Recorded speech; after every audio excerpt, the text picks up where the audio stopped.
آیا شما هم دستان نامرئی و ناشناخته و قدرتمندی که جهان به این بزرگی رو اداره میکنه رو احساس میکنین؟ دستایی که انقلاب‌ها رو مهندسی میکنن یا حتی بحران‌های اقتصادی رو میسازن. به نظرتون بعضی از این افراد خزندگان انسان نمان که در لباسهای سلطنتی و هویت اشرافی ظاهر میشن؟ بعضی از مردم فکر میکنن پشت بسیاری از این رویدادهایی که در جهان در حال اتفاق افتادنه یک جامعه مخفی وجود داره که نقش عروسک گردان رو بازی میکنن. شاید اولین مورد از این انجمنهای مخفی شوالیه‌های معبد باشن. سازمانی متشکل از نه تنها شوالیه‌های شجاع بلکه ائتلاف قدرتمندی از مردانی که در شهرهایی در انگلستان و سایر نقاط اروپا تأسیس کردند. قدرت سیاسی قابل توجهی داشتند و به شدت درگیر بانکداری بودند. آیا اونها زمینه ساز فراماسون‌ها بودند؟ افرادی که قطعاً وجود داشتند و بخشی از یک سازمان مخفی به اسم ایلومیناتی بودند. بیاین هرچی که راجع به ایلومیناتی میدونید و بریزید دور و دوباره از اول با هم شروع کنیم.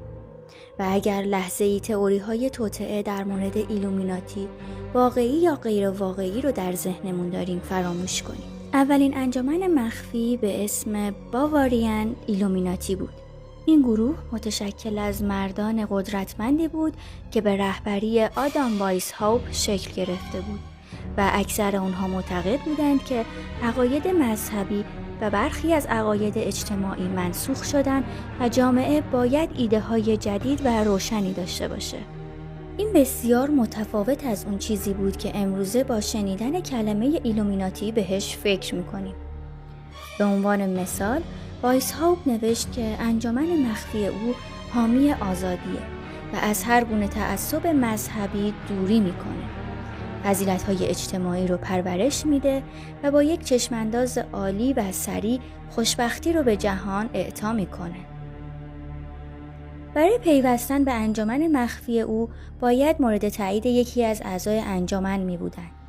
ثروتمند، قدرتمند و همچنین دارای ارتباطات اجتماعی قوی می بودند.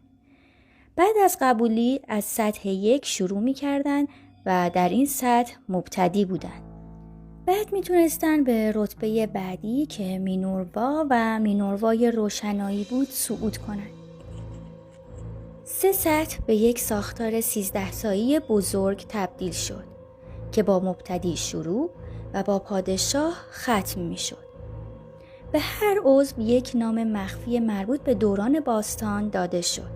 به زودی ایالت باواریا دستور ممنوعیت این گروه رو تصویب و صادر کرد.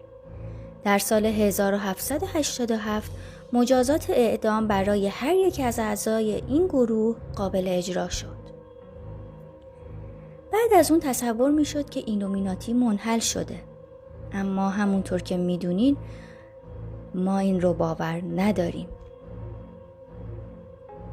به نظرتون این جامعه مخفی چطور ایلومیناتی شده که الان وقتی بهش فکر میکنیم فقط تئوری توطئه تو سرمون شکل میگیره؟